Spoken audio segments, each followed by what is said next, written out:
Welcome to the Tesla Economist. Please hit the thumbs up and remember to subscribe. You can follow me on Twitter and talk to me on Patreon. In a recent video, I went over what Elon was saying at the opening of Berlin. I think a lot of people missed what Elon was saying as it was all so casual, but he was letting anyone from the audience ask any question, and Elon was candidly answering them. I don't think this is something you see from a typical CEO, let alone a trillion-dollar company. Another reason why we love and respect Elon and Tesla so much. It is also the behavior of someone who doesn't have anything to hide. But the information that came out from here was up there with an earnings call, maybe even better. Don't forget, this was not the general public invited, but people who follow the industry, and thus we did get some good questions.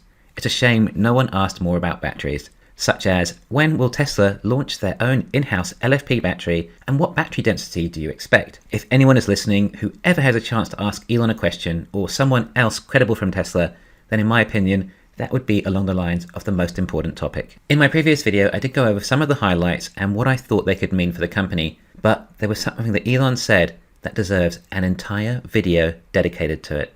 How many terawatt hours of battery can be produced per year? Our rough calculation is that it's about 300 terawatt hours is needed to transition the world to a sustainable energy economy. There's a lot of batteries, basically.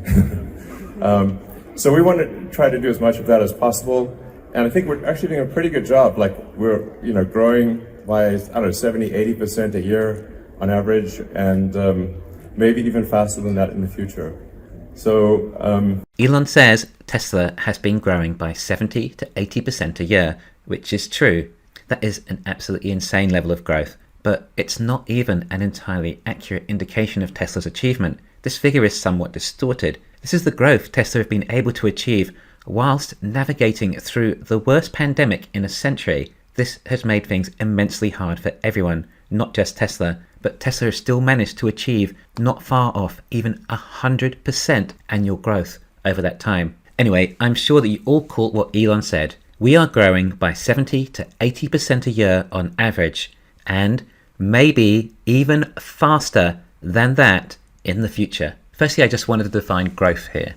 When a lot of other companies talk about growth, they're referring to earnings growth, as that is what's important to a stock and its price tag. I know you probably all jumped to the conclusion anyway of what Elon really is talking about, but I felt it important to make sure we're on the same line. As Elon referred to Tesla growing 70 to 80% a year in the past, that was for vehicle production, not earnings. So therefore, I think it's also safe to assume that he's also referring to future growth in vehicle production too. As in, Elon just said, we expect 70 to 80% growth to continue, except Elon didn't say we expect this to continue. He said maybe even faster in the future. Well, do you know what? It would seem that all the forecasts we've been doing all of last year trying to predict Tesla's growth, well, I think all of them also aligned with more than 70 to 80% growth too. I mean, it seems obvious as counting, and not even big numbers. Tesla have 2 factories now and are about to have 2 more. That's twice as many, except of course one of these factories is enormous and the other one is also pretty big. In addition to that, we know the manufacturing processes are going to be that much more advanced and everything else. In other words, from what Tesla was doing, it seemed obvious that growth was going to be higher than this 50% benchmark that people have been going by. This is why it's best to do your own research.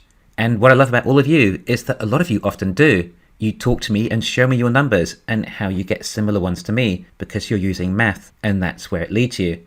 The only off-putting aspect is the fact that the numbers come in incomprehensibly big. This is further confirmation that we are on the right track, and the fact that Elon gave out this information in such a blasé fashion probably means it went right over Wall Street's head, and I don't believe any of the media even covered it either. This was a private Elon moment to some of his German fans that was shared amongst the community. This was only watched by true fans, and perhaps that's why Elon felt more candid. Perhaps a bit of extra insight rewarded to those who are real Tesla believers. Elon might have just taken off his sandbagging gloves momentarily. Alright, I'm sure you've all done the numbers yourself, but of course we have to go through them anyway. We'll start with the 2021 numbers. I'm taking production numbers, not delivery, as there is some arbitrary noise with deliveries, although the numbers are so close, it probably doesn't make any difference anyway. So that's production of 930,000 vehicles in 2021. Now if we take a look at what 70% compounded annual growth rate looks like, or CAGR, we have Tesla hitting 20 million vehicles in 2027. that would require sustaining this level of growth for just 5 more years.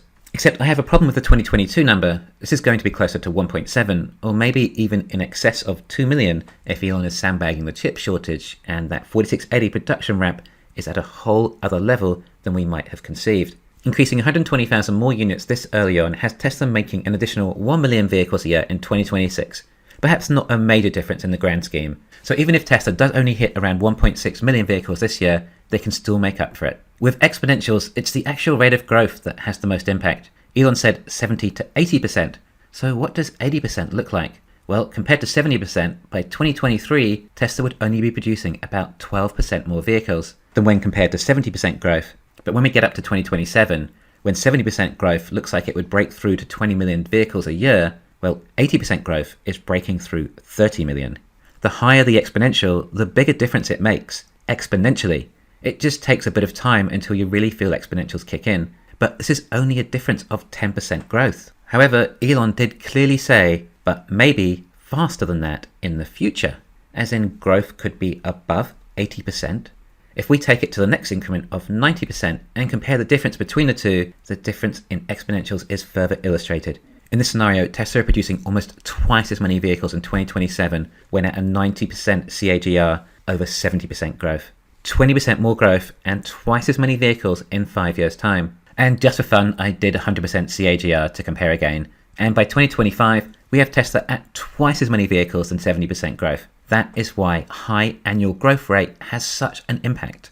When you give it some time, the exponentials kick in and the numbers get bonkers. We're told the main bottleneck for this growth will be batteries and will be for a very long time. Within the battery scaling, we're told the bottleneck there are the engineers required. Elon even saying he wishes he had a factory that could make engineers. And I believe potentially Texas Institute of Technology and Science may even be that factory. But he hasn't ever mentioned about any shortages of minerals required in ramping these batteries. I would have thought and expected Tesla to have secured some serious supply by now. It seems obvious to us, so I'm sure it was pretty obvious for Tesla too, and at some early stages. Perhaps Elon has had these mines ramping up for years already, able to meet the demand for when these battery lines come online. This growth may sound unbelievable, but it's probably easier than you think, for lack of a better word. Tesla only have to increase production of one model, the Model Y, compared to Mercedes or BMW with something like 30 different SKUs of model. If a traditional auto manufacturer wants growth, they expand into a new segment, like how Porsche went into SUVs, and now that's their best-selling product, or how Porsche went into electric, and now that's their best-selling sedan. Tesla just need to increase production of the Model Y. Can you fathom how much easier that is than designing new vehicles and everything else associated, compared to just continually improving a production line for one vehicle or setting up a new production line for one vehicle that you've already made several production lines for in the past and are starting to get pretty good at it by that stage? This is just more economies of scale that has never been felt before. I think by this stage, even Henry Ford would be impressed. I think that at 80% CAGR, Tesla is still going to have enough demand until around 2024 for the Model Y. And I think the next car to be ramped after that is a car that is 75% of the Model Y. In fact, when you include structural battery packs and front and rear die casts, the Model 3 is probably going to share over 80% of the same car parts as the Model Y. It's basically the same car. Therefore, Tesla would likely immediately ramp up the Model 3 to get big numbers too. This may require a price reduction, as the Model Y also would, or if not, definitely some lower priced versions.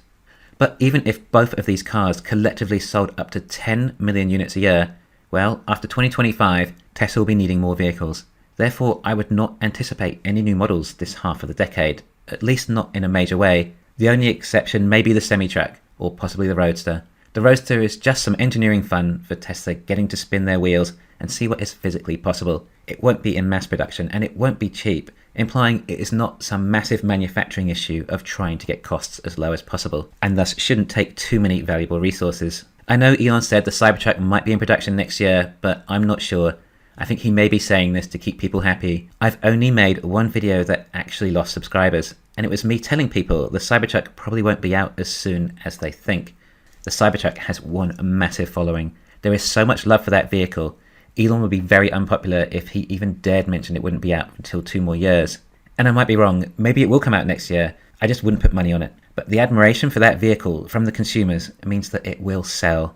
I think it might sell in the millions when it's ramped. What would be the point of Tesla making a few 100,000 of one model and 5 million of another?